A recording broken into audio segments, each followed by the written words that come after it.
Our brain can potentially memorize 2.5 petabytes of information, which is roughly the equivalent of 3 million hours of YouTube videos.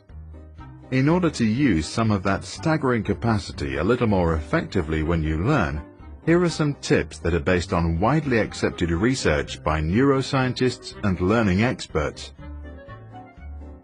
Spaced repetition. To maximize your learning, study short but often. Neuroscientists proved that synapses, the billion connectors in your brain that make you remember and understand stuff, grow mainly at night when you were asleep. This means that it is more productive to study regularly with sleeping breaks in between. Try it. Practice something for 15 minutes every day and you'll be surprised by your progress within just weeks. Find your own style. While listening to the history teacher, Tom scribbles images and Jane finishes 1 kilo of nuts. Some enjoy watching videos over reading books, others study with friends, and some like sitting in silence among a million books. Everybody is different. Good night's sleep. Sleep and dreams are vital to processing and storing new information. A Harvard study showed that students who had a good night's sleep remembered their study materials 35% better than those who studied in the morning to take a test in the evening. Focus. If you tend to procrastinate, which means that you tend to switch from doing something hard like studying maths to something easy like browsing the web, protect yourself from distraction. One way of doing this is to shut down your mobile phone or go to a quiet place like a library.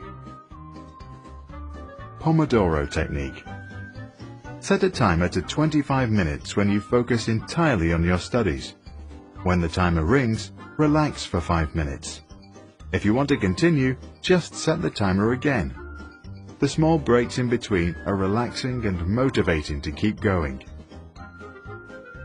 Hard stuff first.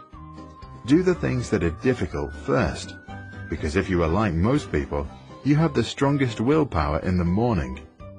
Once you are done with the hard stuff, you will feel better for the rest of the day and probably more motivated to get other things done.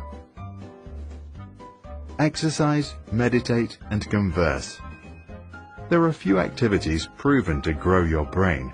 However, physical exercise, regular meditation, and good conversations apparently do exactly that. They lead to the creation of new neurons inside your brain and therefore grow its potential. Go places. You can create deeper memories of a subject by learning in a richer environment that offers more visual clues. In an experiment, 2 groups of students had to remember random words. One group changed the classroom while studying. The other didn't. The group that studied in 2 different rooms, one was small and windowless, the other big and bright, was 40% more likely to recall the words later. Take fun seriously. Whatever it is, find a fun way to practice. Modern learning science believes that positive emotions are very important for increasing your learning potential. So do yourself a favor and have a good time. Space your studies. In order to remember things for a longer time, repeat the material in spaced intervals. Facts or vocabularies, for example, are best learned if you review them the first time 1 to 2 days after the initial study, and then again after 1 week and after 1 month. 30% read, 70% recite. If you have 1 hour to learn to recite a poem or prepare for a speech, spend 20 minutes of the time on studying the text and 40 minutes on practicing to recite. This ratio usually leads to the best results. In the case of an emergency, put a glass of water next to you. Take a sip whenever you lose it. Instant self-test. After you study, finish up with a quick quiz. Immediate recall in the form of a test or a short summary on what you've just learned can increase retention by as much as 30%. Because it's much harder for your brain to reflect than to read, that extra effort creates deeper traces in your memory. Don't force it. Motivation is like hunger. You cannot force yourself to be motivated, just like you can't tell someone else to be hungry. So if you are not hungry right now, don't worry. Take a break and do something else.